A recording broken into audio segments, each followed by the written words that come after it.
board's responsibility. These are outlined in the book, The Imperfect Board Member, which is a fiction-style business book about great governance. Specifically, today, we will be talking about 3 types of boards, about the roles of the board versus the staff, about the main disciplines of the governance excellence model, which are direct and protect. And my goal is that by the end of our hour together, every one of you will be able to state one learning from this webinar that you could apply to your board. First, let's consider the reasons for having a board. When we ask this of people, they often say to help get the work of the organization done because it's legally required, to set direction for the organization, to oversee the senior staff person. Those are right except for to get the work of the organization done. The board is legally responsible for all of those other things that I indicated. The board is legally responsible to ensure that the work of the organization gets completed, but the board is not legally responsible for engaging in doing the operational work of the organization. I will touch on that a little bit later. What makes a fabulous board? Let's think about the qualities of a fabulous board. Fabulous boards have policies in place to guide operations. Fabulous boards make sure that there is a current strategic plan. They monitor financial realities and ensure that an organization stays financially prudent. Those are all smart leadership things that a fabulous board does. But one that just focuses on that won't be fabulous. A truly fabulous board also has good relationships between the board members. The board has good relationships with senior staff. The quality of connection of the people, as well as the wisdom of the decisions of the board, is a great part of a fabulous board.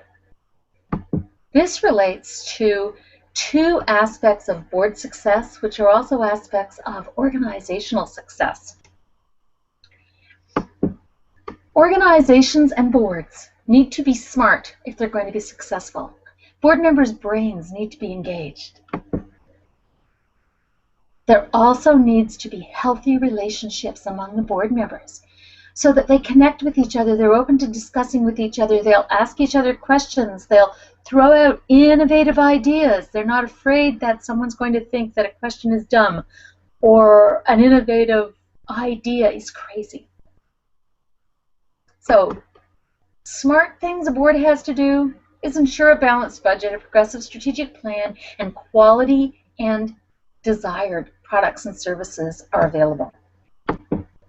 Healthy is relationships focusing on the organization's purpose, not on personal agendas.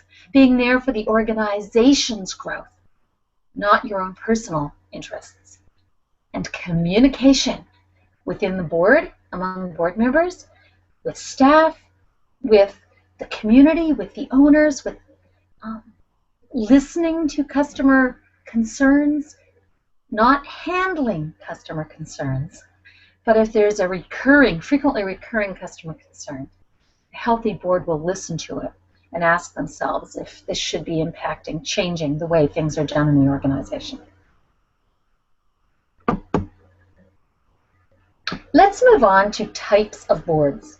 There are 3 basic types of boards. One is where the board members give input and advice, but they have no authority to make decisions. We call this an advisory board. This is common with schools. Some elementary schools have parent councils that the principal meets with. Those keep the principal in tune. They let him know what talk's happening in the community.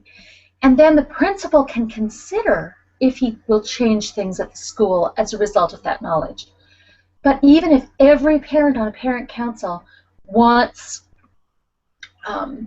pizza for Tuesdays at lunch, that's just advice from the parents, the principal can decide whether to implement that or not. Provincial and state levels of government and federal government, key leaders often have advisory groups. You may have heard of president's councils. They're advisory groups. They are groups that some leadership individual or group, such as the board or the senior staff person, pull together to increase their knowledge and insights on really important matters, but not to make decisions. Because they aren't decision makers, we encourage that when there is an advisory group, that it be called something such as an advisory council, so that it may be clearer to people that they do not have decision-making authority. Another type of board has authority for leadership decisions and is also very involved in the operations of the organization. We call that a working board. The same people are heavily involved in leading, in making those high-end group decisions, as are involved in getting the job done. This is common in local fair boards or county fair boards. It's also very common in minor league sports. The officers of the local soccer club may also be coaches or referees. So the individuals on a working board wear two hats, that of high-level decision-making and that of being engaged in the day-to-day operations and minutiae of achieving the organization's work. The third type of board focuses on their responsibility for decision-making and direction and delegates operations to others. That kind of board we call a governing board. That is a board that truly focuses at the higher level, at the governance level, at setting the strategy and the umbrella policies, making those long-lasting guiding decisions, not day-to-day specifics. So a governing board in a private school might say, we are going to have one classroom of each grade from kindergarten through 8th grade. And all of those classrooms are going to be taught by a licensed teacher. But the board doesn't necessarily get involved in determining which textbook series is used or in which teacher is hired, and definitely not in which teacher is going to monitor the cafeteria on Mondays. The board delegates operations to others. It says to the school principal, here are the parameters, here's what we expect the results in the school to be, and here's the scale of our school. You go and find certified teachers that can meet educational standards for our province or state, and you choose which person fits best. The concern I mentioned a bit earlier about the requirement of boards is not to be involved in operations, yet it shows up here under the working board. The working board is the board where the board wears two very different hats. The responsibility of a board is not to be involved in operations, but in startup organizations and small organizations with no staff, it is common for the board members, who are the senior leadership decision makers, to also be involved in operations. The caution I have about this is that it can put a huge burden on the board members of community organizations, because often when people are selecting board members, they're expecting that those 8 board members are also going to do at least 3/4 of the work. In a fair, they expect that the board members are also going to take their turn at the gate selling tickets. Those board members are going to be available to introduce judges and help hand out ribbons and maybe help people at a rural fair to get their animals to the ring if there's a problem. That's operational stuff. Now, it is okay for a board member who has fully completed their board work to also volunteer in an operational role. However, we recommend that to make sure that the senior level things, that the governing gets done, that the big picture decisions get made in a proactive, forward-thinking way, we encourage that those working boards have two types of meetings. They have a board governance meeting where they discuss the things that governing boards discuss at their meetings. And then they have an operational leadership committee meeting where they discuss the things that the senior management team would discuss in an organization which has quite a few staff. Separating those functions helps that working board realize they really do have two functions, and the one that they're legally responsible for is the governing role. So by separating that into two different meetings, and it's okay if you do them the same evening. If you want to have a governing meeting from 7 p.m. to 8 p.m., and then from 8:05 to 9 p.m. have an operating meeting, that's totally okay. But notice I suggested a 5-minute gap. Get up, move around, change your hat. So 3 types of boards: advisory, working, and governing. The rest of this webinar will focus on the governing role. So it will focus on what governing boards do and on what working boards do during the governing part of their job. We like to keep things simple, so there are 2 things that really are the crux of a board's responsibility. 2 key roles for the board to play: directing the organization and protecting the organization. And it's very important that board members do that in the interests of the owners. If it's an association, what do the members want? Not what do the board members want. What do the members want? What types of things do they want the organization to do? So the board is engaged in setting goals and in developing parameters. We won't do illegal things. We'll work within a budget of $50,000. Those are all ways that the board directs the organization. And it is the board's responsibility to be proactive in directing the organization.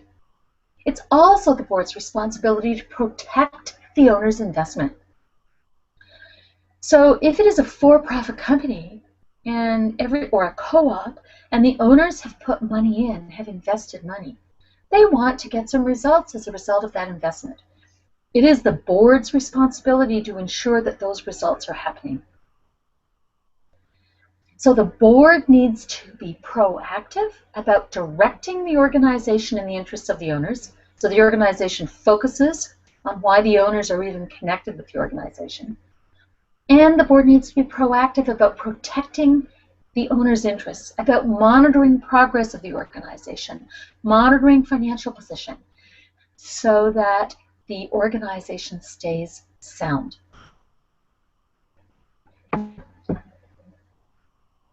I'm going to now introduce you to the Governance Excellence Model.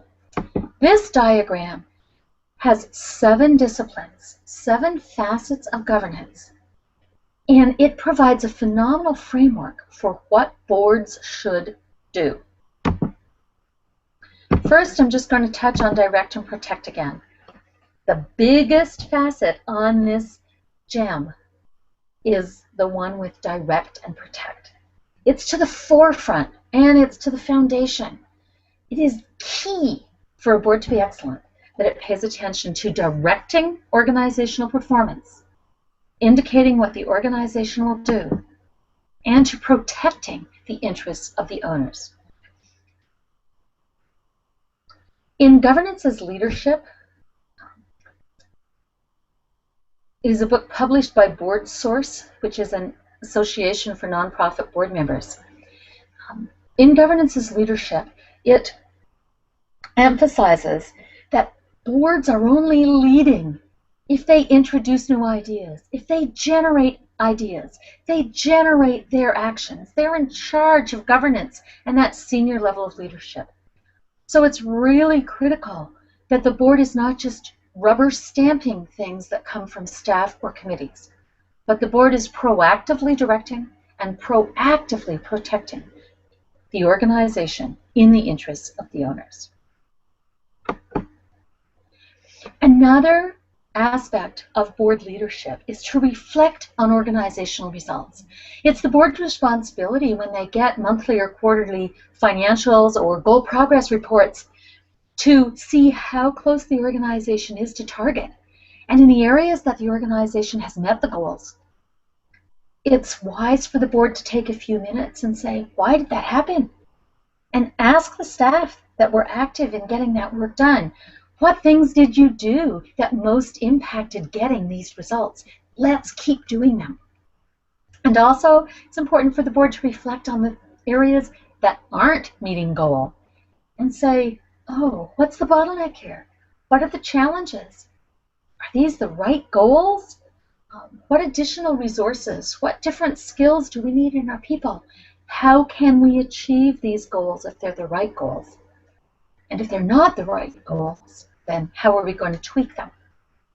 So reflecting on organizational results is a board role so that they identify the things to keep doing and they solve problems that are preventing some goals from getting achieved. Another discipline that is the board's responsibility is selecting prominent leadership. Now think a minute, who are the prominent leaders? Prominent leader is the senior staff person. And many people say that prominent leader is the board chair. And I also suggest that in a lot of communities and a lot of organizations, all of the board members are prominent leaders. If the media wants to dig into something that's happening in the organization, they may call every board member until they get one that will give them some thoughts that allow the media to create controversy in that front page article. Anyone that community members may go to expecting a listening ear on organizational matters could be a prominent leader. The board is fully responsible for selecting the senior staff person. The board's proactively responsible for that. It is not a best practice for the outgoing executive director or CEO to recommend to the board that, oh, this other staff person's ready to take my place. And then the board to say, oh, thank you so much. We didn't know what we were going to do here, and offer that person the job. The board needs to be actively engaged in the selection process of that most senior staff person. And also, it is a best practice for board members to be thinking about who would make good future board members, and starting those people who have skill sets and experiences that would make them a phenomenal addition to the board, starting those people's brains working. Just ask them, would you be interested in the board sometime? Oh, you've showed lots of interest in these organizational leadership issues. You know, if you're interested in the future, the board could really use your insights. The board can plant the seeds in prospective board members' minds, get them thinking, so that people that have the energy, the enthusiasm, the skill set, the high-level thinking capacity can start considering being board members. And even when you're in a very democratic organization where all of the members get a vote for board member, the board can still impact which people are willing to accept a nomination by planting those seeds. Another thing the board can do around selection is to have a very clear job description of the board members and make sure that everyone being nominated has seen that job description. And some boards even have a nomination committee which interviews everyone who's been nominated and has a conversation with them about the role of the board. And if those prospective board member doesn't feel they can fulfill the role, there are some organizational bylaws or policies that say that then that individual candidate's name does not go on the ballot for vote. The board has a very active role, but still can allow democratic selection from among the qualified people. Another discipline of the governance excellence model is that the board respects owner expectations. This is related to what I indicated before, that the board makes decisions in the best interest of the owners, not just in the best interests of themselves. Now, for board members to make decisions in the best interest of the owners, they've got to get out and talk to owners. They have to ask owners their perspective on items that they know are going to be on the next meeting's agenda. And also, when the board makes a significant policy shift, they make a decision that's going to have a notable impact on how the organization runs, then it's very respectful for the board to send a communique to all the owners. Sometimes this is done monthly, sometimes it's done quarterly, sometimes by email, sometimes on paper. But the board should be communicating those big board decisions. That shouldn't come out in a cover article on the newsletter signed by the senior staff person. It should be signed by the board chair, because the board has made that decision. And the board has the responsibility to communicate to the owners. Another discipline of governance excellence is expect great board management interaction. The board should be expecting that that senior staff person, the CEO or the executive director, will do a great job and will get along well with them. However, for the senior staff person to fulfill board expectations, the board has to articulate their expectations. The board has to talk about them, has to agree on them, has to put them down on paper. What sort of hours do they expect that senior staff person to keep? What sort of reports do they expect that senior staff person to prepare for them? How is the board going to check up that things are done? All of the stuff that the board might want to include in a CEO or executive director's performance evaluation should be articulated in this expect discipline. Essentially, it is the CEO's job description and information about how the board is going to assess that CEO's achievements. We cannot expect a CEO or executive director to do things that we have not clearly communicated as our expectations. And I know that can be very hard for a board to do. You might have 7 very diverse board members who think extremely differently, and they may really struggle to put down on paper their expectations of the CEO and how that CEO is going to communicate with them. But if 7 board members cannot come to consensus and put on paper what they expect, then the CEO will not be able to please them all. And that's not fair to a senior employee. It is the board's responsibility to generate clarity for the leadership of the operational part of the organization.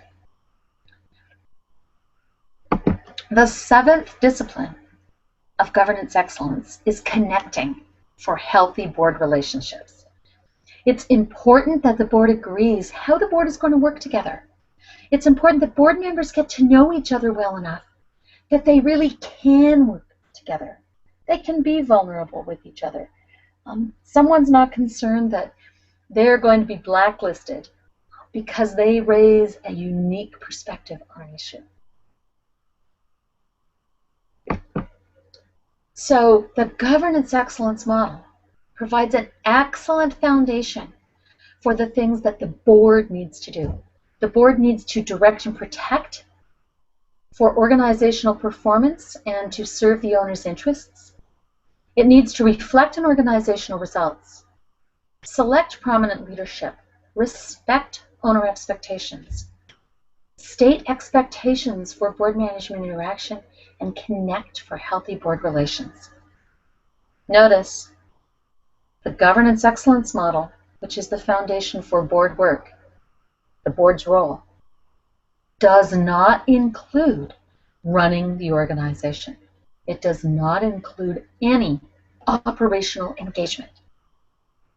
So governing boards focus on this. Do not do any operational tasks. Working boards. I encourage you to focus on this during board meetings and then have operating committee meetings to talk about all of the operational getting the tasks done things that are on your plate because you're a working board wearing two hats. And advisory boards do not have a responsibility for governing. They are not decision makers.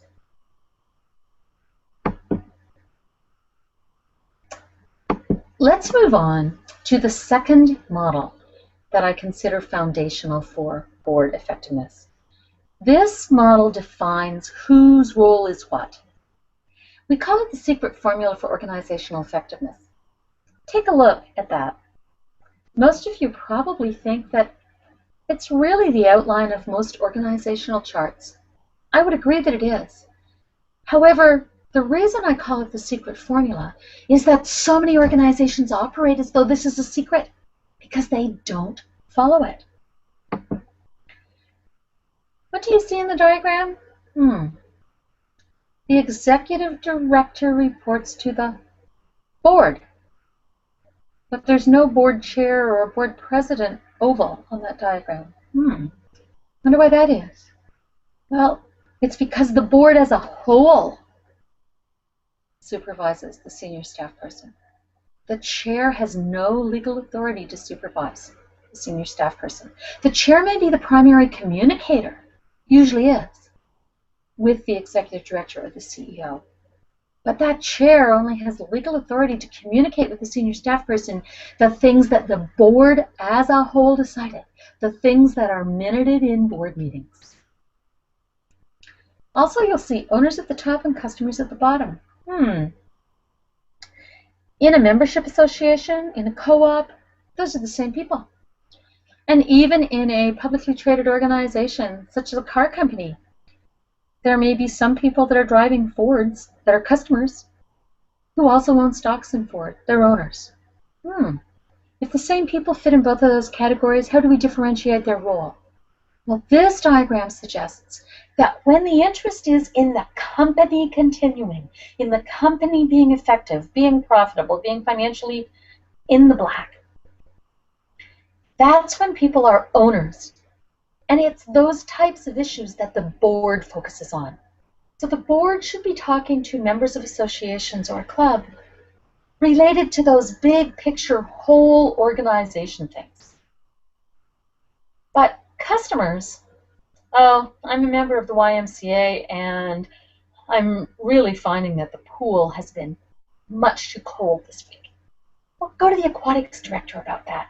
That's a customer issue. You're a user of the facility. Go to a staff member to get that concern resolved. However, if you believe that the physical plant is just run down, this is a 100-year-old building, think we should be considering a capital campaign so that we can build a new Y. Well, that's something that everyone will use. That's an organization-wide issue. Go to the board, because capital campaigns, capital investments are board-related items because they deal with big picture leadership issues of the organization. When the board stays out of the operational stuff, it has time to think about the future and be proactive so the organization can move forward in a planned, effective way. In the secret formula, owners communicate to the board through bylaws. The board communicates to the CEO through strategic plan and policies. The CEO communicates to the staff through job assignments and through operating procedures. And staff communicate with customers or service recipients just as a matter of daily business. So it's a straight line of authority and a straight line of accountability. It's critical that people in the staff box, and notice that the staff includes paid and volunteer people engaged in doing the work of the organization. Notice that that staff box does not directly touch the board. Everything that happens at the staff level. Any staff member that has a question for the board, that officially runs through the CEO or the executive director. Staff should only be going directly to the board after they've made inquiries through the CEO or expressed concerns through the CEO several times and they have not been addressed. It's a straight line of communication. Normally, official communication will not jump a box. CEO doesn't go and take direction from owners. Now, it's okay if board members see a staff member at the grocery store for them to talk with each other. It's okay if they see them in the lobby of the organization's office complex to talk with them.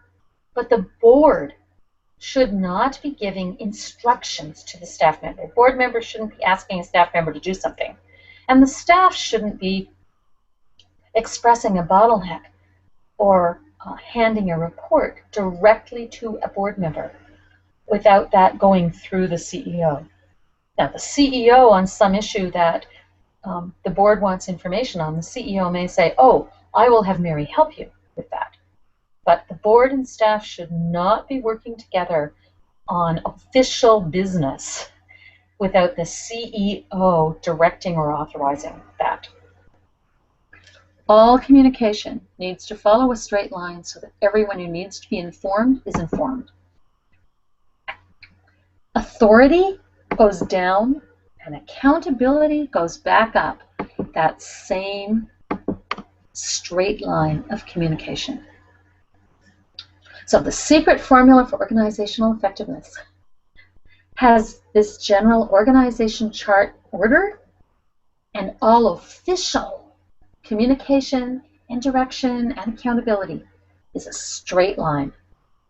Organizations can become very dysfunctional and much less productive when there are people bypassing that direct line because there's something broken and they're bypassing it to get the job done instead of working on fixing the problem in that direct line of communication. This version of the secret formula has got a dotted line across right below the board, right above the CEO. This is the division between the high-level board-related work and the operational staff-related work of an organization. Above the dotted line, one of the things that is done is that the board defines what the organization will achieve. What's its mission? What's its focus? And what are the big picture goals? What are the key result areas, the key things that need to be done, need to be achieved? The CEO and staff decide how. It's below the line that the to-do list is developed, the implementation plan is developed. Above the line, policy is set, big picture, relatively long-lasting. Below the line is operations. This is where day-to-day decisions are made, when issue-specific decisions are made. Strategy for the organization, big picture, is above the line. Implementation is below. Directing the organization is above the line. It's a board that does most of that work, but they do it in communication with owners so they know what the owners are wanting from the organization so that the board can serve the owners' interests. And then the doing, the day-to-day work, falls below that line. That's a staff purview, which is under the leadership of the CEO or executive director.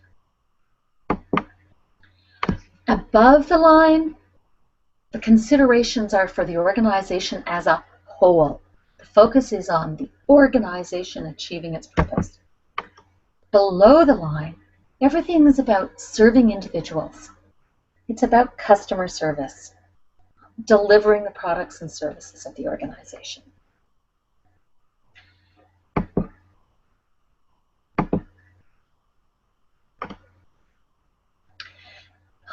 One of the things to be cautious about, and a reason that we say the board does not give direction to staff. Usually when a board is tempted to give direction to staff, it's not the board as a whole. The board at a board meeting doesn't pass a majority vote, to direct the Chief Information Technology Officer to do a certain thing. But rather, John, who's a board member, sees the technology chief and says, "Oh, I understand you're getting new computers. Well, the new HP such and such is working really well for me. Recommend you buy it. And they're on sale at Office Max this week. So just hop in my car and we'll go down there and we'll get half a dozen, because I believe that's the number I heard the organization needs to buy this fall." But Bruce has discovered that, oh, the new version of Peachtree is phenomenal. Oh, he's never touched a accounting software program that works so well. And he happens to be a CFO of another company and sits on the board. And he goes to the IT person and says, "Oh, Peachtree, you've got to change to Peachtree. So when you're out buying software, make sure you buy the top-line version of Peachtree, because I know the CFO will love it." And you have all the board members individually pulling staff in different ways. This means that the staff needs to figure out, what am I supposed to be doing? And usually, but not always, the CEO will get more confused than any staff person, because every board member is talking to the CEO and telling them their personal perspectives that they didn't share during discussion at the board meeting. But they want the CEO to know, because they want the CEO to kind of adjust their interpretation of the policy that was determined at last week's board meeting, because it wasn't exactly how Bill wanted it, and it wasn't what Sue wanted, and it wasn't what Jill wanted.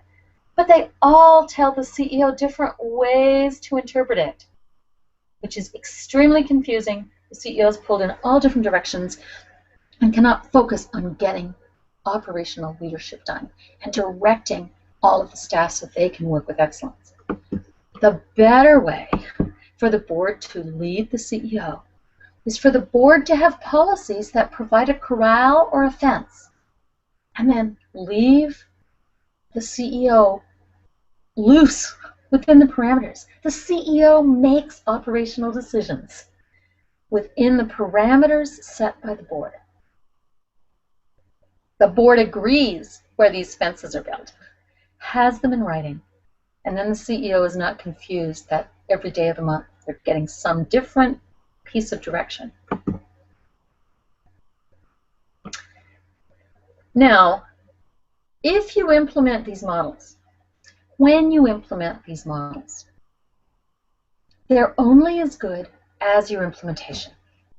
You can make a decision that you're going to operate by the secret formula, everyone reporting appropriately, and you're going to operate using the GEM, the Governance Excellence Model, with the board focusing on those 7 disciplines and truly delegating operations either to the operational committee, which might be the same people as the board, or to hired staff or other volunteers in the organization. But you deciding you're going to do that likely won't be enough to have it implemented well. So, when did you do your last board evaluation? Because without doing an evaluation of how well you're implementing whatever structure and whatever protocols you decide as a board to do, you won't know. The board as a whole, sharing their ideas, ask every board member a list of questions about how well board members are working and how well they're working together. So if everyone responds to those questions and those answers get shared, then the board can have a full board discussion. And if you had 10 things you expected of your board members and board, and everyone says that number 5, 7, and 9 are being done poorly, then your board has identified the areas they need to work on. So you can have a discussion among your board of what can we do to improve this and what can we do to improve that. It may identify training that you should be doing. It may just identify that you weren't clear on what your expectations were. Maybe you're a nonprofit organization and only half the board members showed up to any of the fundraising events. The other half may not have realized that it's a responsibility for them to show up to at least one major fundraising event a year. Some board members may not realize that, oh, this organization has a policy that we're supposed to be, everyone sitting on the board is supposed to be making a cash donation of at least $100 annually to the organization. There are some organizations that board members are expected to make a cash donation of at least $100,000 to the organization. And if no one tells the board members, they don't realize that. So evaluating your performance, at least annually, is a critical thing. This really falls into the Connect for Healthy Board Relations discipline, because it's a practice you use so that you as a board can be more effective, that you have conversations about tough stuff, and that you decide how you're going to work even better together to lead the organization to even greater results. You probably see on your screen information about the GEM self-assessment. And the GEM is a model that was developed by Strive when I was with Strive. It's an online assessment tool. And you can get a one-page summary of all the board members' input averaged together, free of charge through the Strive website, or you can pay to get a full report that shows you what questions board members answered similarly and what questions board members answered differently. And it's a great foundation for a discussion by the board. What does each board member expect in this area? And what is really happening? And what would be the best practices and how are we going to get there?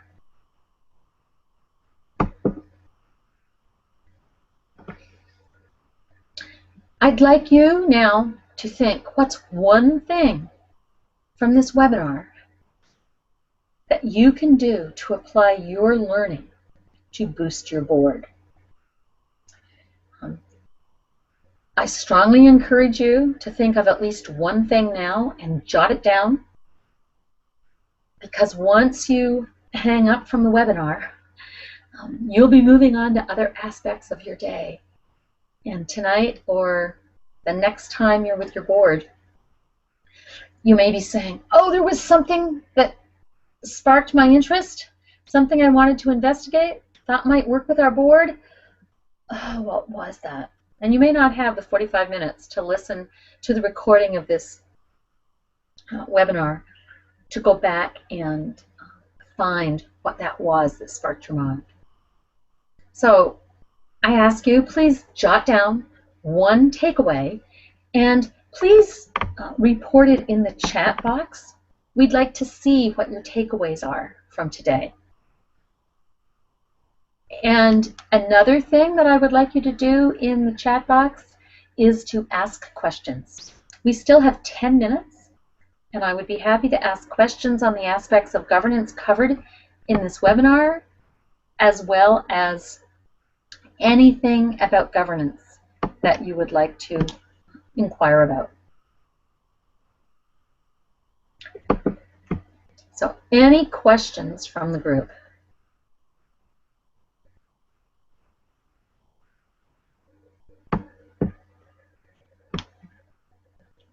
I'd love to see what thing you think you can take away and respond to any of your questions.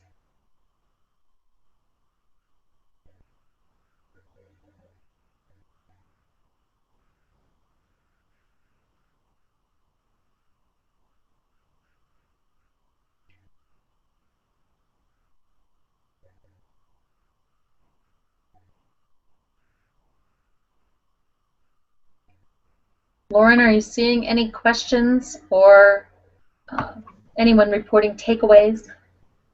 No, not yet, Kathy.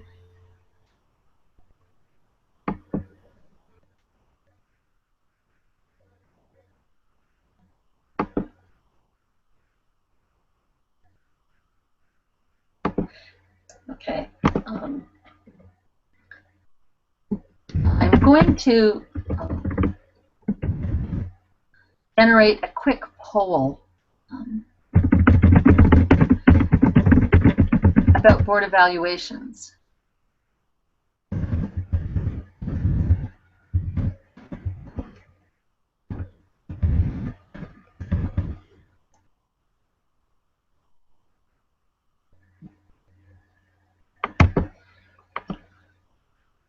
Okay. Could you click on the poll tab, please, if the poll isn't showing up? And I'd like everyone who is on the webinar at the moment to click, does your board do an evaluation of itself? Yes or no?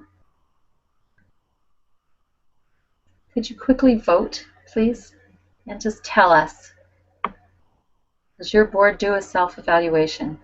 Has it within the last 12 months?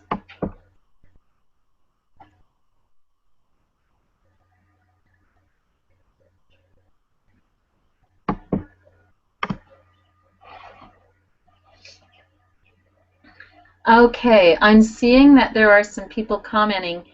One takeaway is to name an advisory group a council rather than a board. Another is to share the existence of the GEM assessment survey with the board.